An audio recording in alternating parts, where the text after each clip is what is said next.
이제 우리가 5월을 맞이했습니다. 5월에는 어린이 주일, 어버이 주일이 있기 때문에 우리 한국교회들은 전통적으로 가정의 달로 지키고 또 가정에 대한 메시지를 함께 나누고 있습니다. 하지만 잔인한 달이라는 4월의 슬픔을 우리는 고스란히 안고 역사상 가장 무거운 심정으로 5월을 맞이하게 되었습니다. 200명이 넘는 꽃다운 어린 생명들과 함께 차디찬 바닷속으로 침몰해버린 세월호 사건으로 인해서 슬픔이 가득한 중에 있습니다. 그리고 그 끔찍한 사건이 어른들의 무책임함과 비겁함으로 비롯된 인재였다는 사실이 우리를 더욱 슬프고 부끄럽게 하고 있습니다.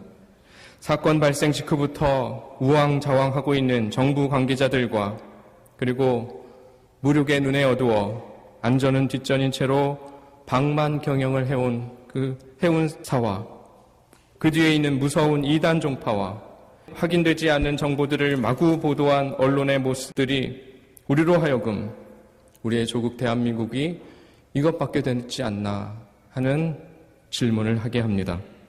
희생자 대부분이 어린 아이들이었기 때문에 같은 부모로서 지금도 멍한 슬픔으로 눈물이 지어질 때가 있습니다. 다음 세대를 생각하는 5월을 시작하면서 우리는 우리 아이들, 우리 어린이들을 생각하게 됩니다. 어린이라는 말을 처음 쓴 것은 아동문학가인 소파 방정환 선생이었습니다. 그분이 살았던 20세기 초에는 그 장유유서라는 유교적인 가부장적인 제도 안에서 한국의 아이들은 천대도 받고 억압받던 존재였습니다. 그런 현실을 안타깝게 여긴 방정환 선생은 늙은이, 젊은이와 같은 하나의 인격체로 아이들을 격상시켜야 되겠다라는 뜻으로 어린이라는 호칭을 주장하였습니다. 1922년 5월 1일 방정환 선생에 의해서 한국에 처음으로 어린이날이 제정되었는데 그날 배포된 소파 선생이 쓴 어린이날의 약속이라는 글을 이번 세월호 사건을 보면서 다시 한번 찬찬히 읽어보았는데 가슴이 꽉 막히고 눈물도 쏟아졌습니다. 한번 읽어드리겠습니다. 어린이날의 약속, 소파 방정환. 어린이는 어른보다 더 새로운 사람입니다. 어린이를 어른보다 더 높이 여기십시오. 어린이를 결코 윽박지르지 마십시오. 어린이의 몸을 자주 주의해 보십시오. 어린이를 항상 칭찬해가며 기르십시오. 어린이의 생활을 항상 즐겁게 해주십시오. 어린이는 새 시대의 새 인물로서 존중받아야 될 인격체입니다. 100년이 지난 오늘, 그러나 어른들은 여전히 아이들을 너무 함부로 대하는 것 같습니다. 우리는 아이들을 위해서 산다고 말하는데 사실 그러나 우리의 교육열은 알고 보면 입시열이었습니다. 우리는 그들의 영혼과 육체가 건강하게 해주는 데에는 별로 신경을 쓰지 못했습니다. 강한 자가 약한 자를 배려하라는 성경의 말씀처럼 하지 못하고 어른들이 아이들을 배려해 주지를 못했습니다. 여러분, 우리 그리스도인들이 깊이 회개하고 기도해야 하지만 결코 침묵해서만은 안 되겠습니다. 우리는 말과 행동으로 이 땅에 정의를 말해야 됩니다. 또 정직도 말해야 합니다. 확인되지 않은 정보를 옮기면서 우왕좌왕 할 필요는 없지만 분명히 분노해야 할 것은 분노해야 하고 슬퍼해야 할 것은 슬프게 표현해야 합니다. 이 땅은 천국이 아닙니다. 죄인들이 모여 사는 불완전한 세상입니다.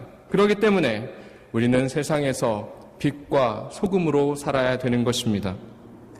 아브라함 링컨은 청년 시절에 노예의 참상을 목격하고 불같이 분노했었습니다. 그것은 하나님이 준 믿음의 분노였습니다. 그 분노로 인해 링컨은 훗날 노예제도를 폐지한 미국의 대통령이 될 수 있었습니다. 우리가 그러한 거룩한 분노를 할 줄 아는 신앙인들이 되어야 되지 않겠습니까? 유대인 학살을 기념하는 홀로코스트 기념관에는 이렇게 쓰여 있다고 합니다. 용서한다. 그러나 잊지 않겠다. 여러분, 이런 아픔들, 이런 분노들 잊지 마십시오. 거룩한 분노를 가슴에 담으십시오. 그리고 우리 그리스도인들이 몸담고 있는 각 분야에 들어가셔서 정의를 강같이, 공의를 하수같이 세상에 흘려보내셔야 됩니다. 여러분이 있는 그 어느 곳에서든 거룩하시고 정직하십시오. 부끄럽지 않은 어른이 되기 위하여서 힘써 몸부림치실 수 있기를 바랍니다. 세월호의 실패에서 우리가 그것 배워야 되겠습니다. 우리의 교회들도 스스로를 돌아보면서 우리 민족의 무너진 기초를 다시 쌓는 시간이 되면 좋겠습니다. 70년대, 80년대 학원 복음화를 위해 헌신하셨던 분들은 민족의 가슴에 피 묻은 그리스도를 심자는 비전을 가졌었는데 오늘날 교회들의 가슴에는 민족이 없습니다. 나라가 없습니다. 우리가 조국을 떠나 살고 있지만 우리는 곧 죽어도 살아가는 우리 조국 대한민국의 자녀들 아닙니까?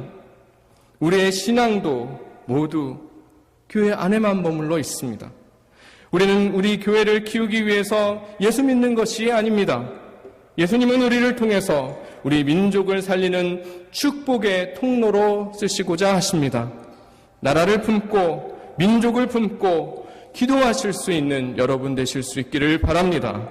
특별히 다음 세대에 부끄럽지 않은 어른들이 되실 수 있도록 저와 여러분이 하나님 앞에서 그렇게 살아가실 수 있기를 주님의 이름으로 축원드립니다. 오늘은 어린이 주일이기 때문에 이 말씀을 통해서 이 가정의 기초가 무엇인지 다시 한번 확인해 보는 시간 되면 좋겠는데요. 이 가정이라는 것은 아무리 강조해도 지나치지 않는 사회 공동체의 가장 기본적인 단위죠. 로마 제국의 1000년의 역사였지만 그 로마가 순식간에 무너졌던 것은 각 가정이 붕괴되기 시작하면서 허물어졌습니다. 아무리 힘들고 어려워도 가정이 견고하면요, 그 사회는 쉽게 무너지지 않았습니다. 우리 한국도 어려운 역사들을 오래 지나왔지만 그래도 버틸 수 있었던 이유는 어느 민족과 비교할 수 없는 이 가정의 끈끈한 연대감이 있었기 때문에 그럴 수 있었다고 많은 사회학자들이 말을 하고 있습니다. 그러나 오늘날에 와서는 그런 기존의 가족의 연대감이 많이 느슨해져 있고 약화되어 있습니다. 그래서 오늘은 가정이 무엇을 기초로 해야 되는지, 어떻게 해야 견고한 가정이 될 수 있는지에 대해서 함께 이야기를 나누려고 합니다. 오늘 본문 시편 127편 특별히 한 구절 한 구절 같이 살펴보면서 이 뜻이 무엇인지 한번 해석해보면서 오늘은 좀 그런 시간을 가져보려고 하거든요. 127편에는 제목이 달려있죠. 뭐라고 달려있습니까? 솔로몬의 시, 곧 성전에 올라가는 노래라고 되어 있는데요. 솔로몬의 시라고 되어 있는데 그러면 보통은 이거를 솔로몬이 쓴 시다라고 생각을 하는데, 그러나 사실은 이것은 솔로몬을 위해서 쓴 시입니다. 그러면 누가 솔로몬을 위해서 쓴 시겠습니까? 아버지 다윗이 솔로몬을 위해서 썼습니다. 그래서 이 시는 아버지가 사랑하는 아들에게 유훈으로 꼭 남기고 싶은 한마디를 담고 있는 시인 것이죠. 1절부터 우리 함께 살펴보도록 하겠습니다. 1절 우리 같이 읽을까요? 시작. 여호와께서 집을 세우지 아니하시면 세우는 자의 수고가 헛되며 여호와께서 성을 지키지 아니하시면 파수꾼의 깨어있음이 헛되도다. 여기에 집이라는 단어가 나오고요, 성이라는 단어가 나오고 있습니다. 히브리 사람들에게 이 집과 성은 다른 게 아니라 같은 개념인데 규모의 차이가 있을 뿐입니다. 집은 작은 단위고요, 집이 모여있는 게 성인 것입니다. 예루살렘 성은 예루살렘에 있는 집들이 모여있는 도시인데 그것을 가리켜서 예루살렘 성이라고 하는 것입니다. 성은 여러 집들이 모여있는 집인 것이죠. 여러분, 가정과 교회의 관계도 그와 같습니다. 가정이 여럿 모여 있으면 교회가 됩니다. 그런데 그 교회도 사실은 가정인 것입니다. 규모의 문제이지요. 각각 교회나 가정이나 성격은 똑같습니다. 하나님은 이 땅에 가정을 통하여서 교회를 세워나가시고 하나님은 교회를 통하여서 가정을 세워가십니다. 그리스도의 사랑을 배우게도 하시고 그리스도의 섬김과 순종과 힘씀을 연습하게도 하십니다. 여러분의 가정이 교회와 같이 사람과 섬김과 순종에 있는 가정 되실 수 있기를 축복합니다. 그리고 우리의 교회가 가족처럼 따뜻함과 화목이 있는 가정 같은 교회가 될 수 있었으면 좋겠습니다. 우리 2절 이어서 보도록 하겠습니다. 2절 같이 상반절까지만 함께 읽을까요? 시작. 너희가 일찍 일어나고 늦게 누우며 수고의 떡을 먹음이 헛되도다. 보십시오. 1, 2절 가만 보면 여기까지 헛되다라는 말이 3번 나오거든요. 이것은 하나님 없는 인생의 모든 수고가 헛되다는 것을처럼 3번씩이나 강조하고 있는 것입니다. 우리가 아무리 일찍 일어나고 늦게 눕고 아무리 그렇게 수고하여도 하나님이 없으면 그것은 헛된 인생일 수밖에 없다 하십니다. 우리 한국 사람들이 참 부지런하기로 유명하죠. 대단히 부지런합니다. 90년대에 어느 유명한 잡지에 대한민국 성적표라고 하면서 전후 1세대들, 그러니까 저에게 있어서는 아버지 세대, 할아버지 세대 이 분들에 대한 성적표를 냈는데 그분들의 성적표를 한 줄로 이렇게 평가를 했습니다. 일밖에 한 것이 없다. 일밖에 한 것이 없다. 동감이 되십니까? 우리 아버지 세대는 정말 일밖에 한 것이 없으셨습니다. 그래서 그때는 영어도 몰랐고 컴퓨터도 몰랐고 놀 줄도 몰랐습니다. 그래서 젊은 세대들이 아유 저렇게 왜 사냐라고 놀리는 그런 세대였습니다. 그러나 그나마 지금 한국에 비바람을 막을 수 있는 벽을 쌓고 지붕을 덮어준 분들이 누굽니까? 바로 그분들 아닙니까? 젊은이들은 아유 집꼬라지가 왜 모양이야 이렇게 투덜댈지 모르겠지만 할아버지, 아버지 세대는요 정말 목숨 걸고 사셨습니다. 이제는 세계 어디를 가도 한국을 잘 사는 나라, 기적을 일궈낸 민족으로 다들 인정하지 않습니까? 그 이면에는 그분들의 수고가 있었습니다. 그런데 중요한 것은 사람들이 그렇게 열심히 살아도 여호와 하나님께서 통치하지 않으시면 헛되다는 것입니다. 여러분 세월호 사건을 통하여서 통감하지 않습니까? 우리가 그동안 잘 살게는 했지만 열심히 우리의 수고로 잘 살게는 만들었지만 한계가 역력히 보이지 않습니까? 하나님이 통치하셔야 된다는 것 보지 않습니까? 인생도 마찬가지입니다. 이 헛되다라는 뜻은요, 원어의 뜻은 손에 텅 비어서 아무것도 붙잡을 게 없다라는 뜻입니다. 성경 전도서의 주제도 그거 아닙니까? 해 아래 모든 수고가 헛되다. 헛되고 헛되고 헛되니 모든 것이 헛되다. 열심을 다해서 내가 목적을 다하여 그곳을 향해 올라가면 내가 좋을 줄 알았는데 내가 만족하고 행복할 줄 알았는데 가보니까 그게 내게 행복한 게 아니더라. 헛된 것이더라. 여러분 이것만큼 허무한 것이 어디 있습니까? 정말 열심을 다하여서 달려가 봤는데 인생을 다 쏟았는데 가보니까 너무 허무한 것이죠. 하나님 없이 수고한 인생의 끝에서 피할 수 없는 이 절망과 허무인 것입니다. 그래서 2절 하반절에 이렇게 이어지고 있는 것이죠. 우리 같이 읽을까요? 시작. 그러므로 여호와께서 그의 사랑하는 자에게는 잠을 주시는도다. 조금 뜬금없긴 합니다. 문맥이 자연스럽게 이해가 되지는 않는데요. 그러므로 다음에는 앞에 있는 내용들에 대한 결과가 뒤에 나와야 되는데 잘 연결이 안 됩니다. 하나님 없는 인생은 헛되다 앞에서 그랬는데 그러므로 여호와께서 그의 사랑하는 자에게는 잠을 주시는도다. 여러분 이거를 어떻게 연결시켜서 이해를 할 수 있을까요? 이것을 문자적으로 이해해서 예배 시간에도 잠을 주무시는 분들이 계십니다. 잠이 많은 사람들, 심지어 예배 시간에도 잠을 자는 사람들이 거룩한 핑계를 대며 이 구절을 인용하죠. 주의 사랑하시는 자에게 잠을 주시는도다. 그런데 여러분, 죄송하지만 그런 뜻이 아닙니다. 잠이라고 되어 있는 원어 쉐나는요, 사실은 죽음을 뜻하는 것입니다. 성경은 이 죽음을 잠으로 표현을 하거든요. 예를 들어서 하나님께서 잠들게 한 사람이 하나 있었습니다. 아담이 그랬는데요. 아담을 하나님께서 흙으로 정성스럽게 만드신 후에 그를 잠들게 하십니다. 그런데 사실은 죽게 하신 것이죠. 아담을 죽여서 그 몸을 열어서 그 뼈를 취해서 여자를 만든 것입니다. 여러분, 이것은 예수 그리스도의 죽음을 통해 태어나게 되는 신부인 교회를 뜻하는 것입니다. 그리스도가 신랑이 되시고 교회는 그의 신부가 된다. 아담과 하와가 혼인한 것처럼 그리스도와 교회는 이와 같이 거룩한 연합인 것이다. 아담이 자기 몸을 내어주고 하와를 탄생시킨 것처럼 그리스도께서 자기 몸을 내어주고 교회를 탄생케 하신 것이다. 교회는 바로 그런 아름다운 공동체다라는 뜻이 담겨져 있습니다.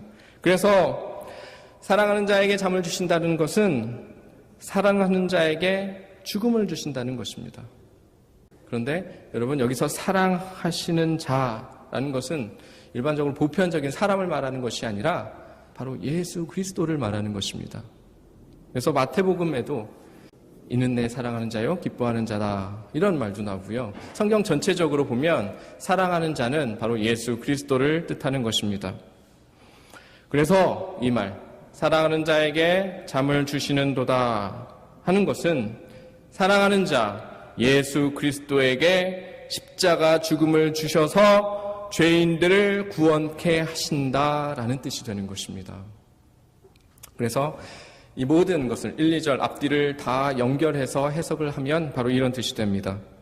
사람이 집을 세우고 성을 지키고 일찍 일어나며 수고의 떡을 먹어도 하나님의 통치와 하나님의 구원이 없으면 거기에는 길이 없고 소망이 없다.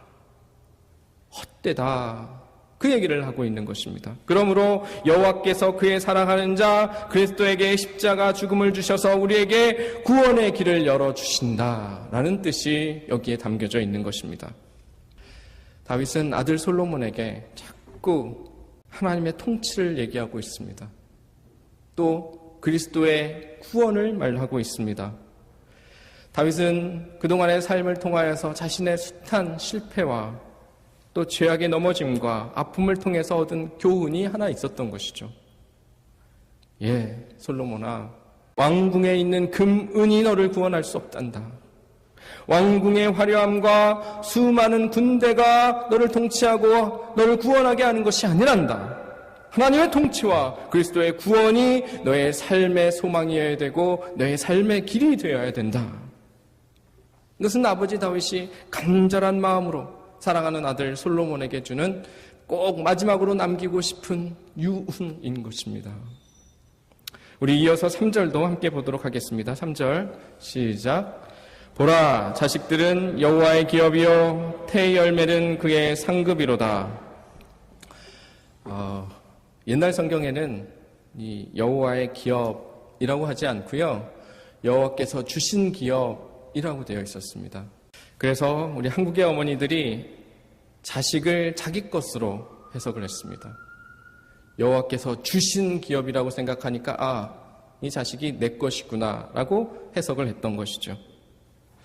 그래서 이렇게 마음대로 두드려 패기도 하고 또 대리만족의 대상으로 삼기도 하고 그랬던 것이죠.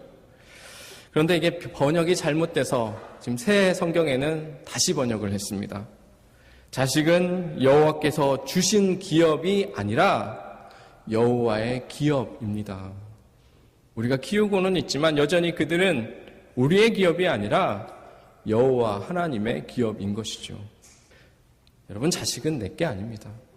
잠시 맡아 감당하고 있는 것뿐입니다. 여러분, 사소한 번역의 차이인데 의미가 완전히 다르게 되는 것이죠. 자식은 내 것이 아니라 하나님께서 나에게 맡기신 그분의 기업인 것입니다. 그래서 이스라엘 부모들은 아직도 자식들에게 절대로 함부로 하지를 않습니다. 그들에게는 이 자식이 여호와의 기업이라는 의식이 철저히 있거든요. 그리고 그 자식이 행여 메시아일 수도 있다는 의식을 가지고 정말 함부로 대하지를 못합니다. 여러분, 여러분의 자식이 하나님의 기업입니다. 자식을 통해 대리만족하려고 하지 마십시오. 함부로 대하지 마십시오. 자, 4절도 우리 같이 읽도록 하겠습니다. 시작. 젊은 자의 자식은 장사의 수중의 화살 같으니. 설교가 굉장히 어렵죠. 127편 시가 어렵습니다.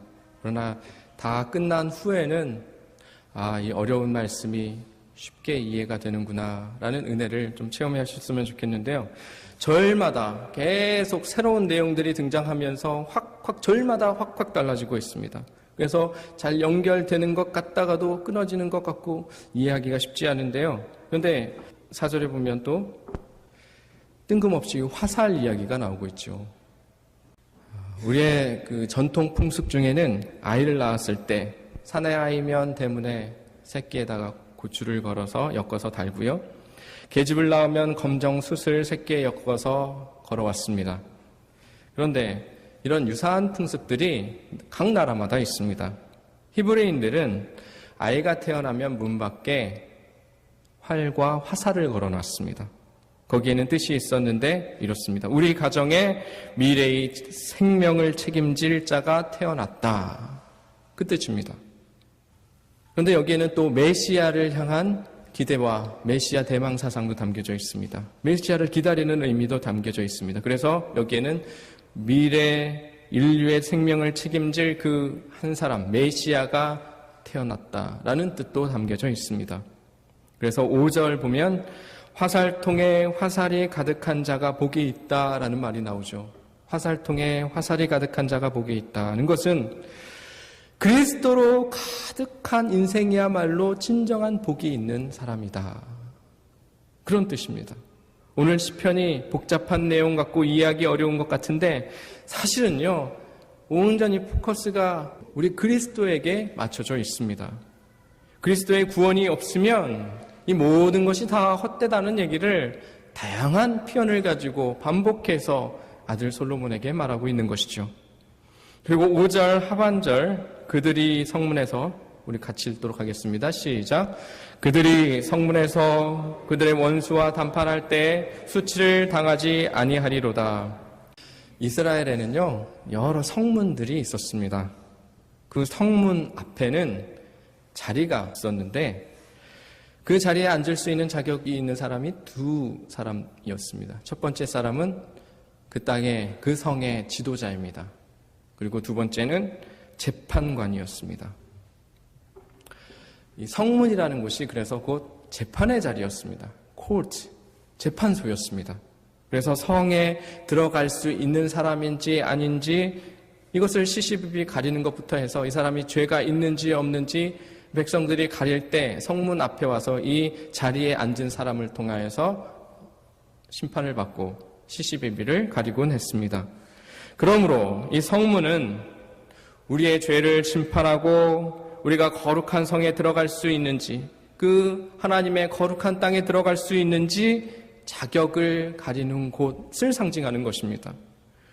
여러분, 우리에게 원수의 사탄의 공격이 늘 있죠. 내가 교회에 올 자격이 있는 사람인가? 내가 이렇게 예배 드릴 수 있는 사람인가? 내가 이렇게 구원받은 백성으로 살 수 있는 사람인가? 자꾸 그렇게 공격을 해옵니다. 그런데 예수 그리스도가 오셔서 십자가에 자기 몸을 내어 제물이 되어주시고 내 죄를 판단하는 그 성문의 권세를 무력하게 해주셨다는 것입니다. 영원히 세상의 심판으로부터 자유하게 해주셨다는 것입니다. 그래서 부활 승리와 함께 이김을 주시는 예수 그리스도의 승리로 말미암아 그 성문의 심판, 내가 심판받을 수밖에 없고 내가 죄인이라고 인정받을 수밖에 없는 그 성문의 심판으로부터 우리를 자유케 해주셨다는 뜻을 이 말씀이 담고 있는 것입니다. 그러면 이 시편 127편 이 5절을 통해서 다윗이 아들 솔로몬에게 하려고 한 궁극적인 이야기가 무엇입니까? 아들 솔로몬아, 여호와께서 집을 세우지 아니하시면, 여호와께서 성을 지키지 아니하시면, 우리가 아침에 일찍 일어나고 늦게 눕도록 그렇게 수고를 하더라도 하나님 없는 삶은, 그리스도 없는 통치는 다 손에 아무것도 쥐어지지 않는, 아무것도 없는 그런 헛된 삶이란다. 그러므로 여호와께서 그의 사랑하는 아들 예수 그리스도만이 너의 소망이 되고 너의 길이 되어야 한다. 이 시편 127편은 이처럼 아들에게 유언으로 마지막으로 남기고는 당부인 것입니다. 철저하게 우리 그리스도인의 가정의 기초가 되는 것이 무엇이어야 되는지를 다양한 표현으로 1절부터 5절까지 이렇게 반복적으로 예수 그리스도의 구원과 하나님의 통치를 반복적으로 말씀하고 있는 것이죠. 여러분, 바로 이것이 실패했을 때 역사 속에서 어떤 일이 일어났는지 아십니까? 대표적인 게 사사기에 나오고 있죠. 사사기 마지막 장 마지막 절에 이렇게 되어 있습니다. 사사기 21장 25절인데요. 그때 이스라엘에 왕이 없으므로 사람이 각기 자기의 소견에 오른 대로 행하였더라.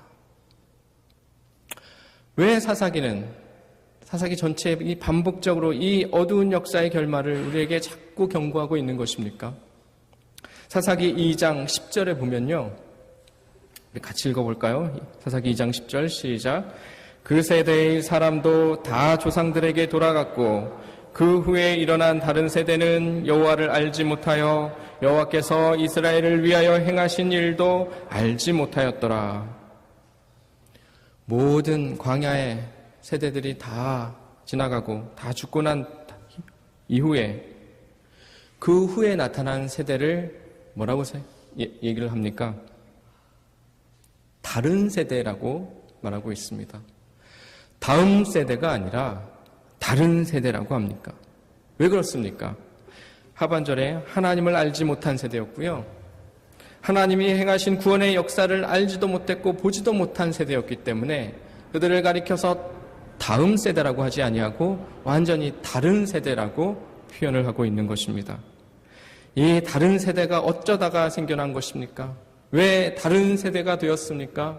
이전 세대가 그들 신앙을 계승하는 일을 실패했기 때문입니다.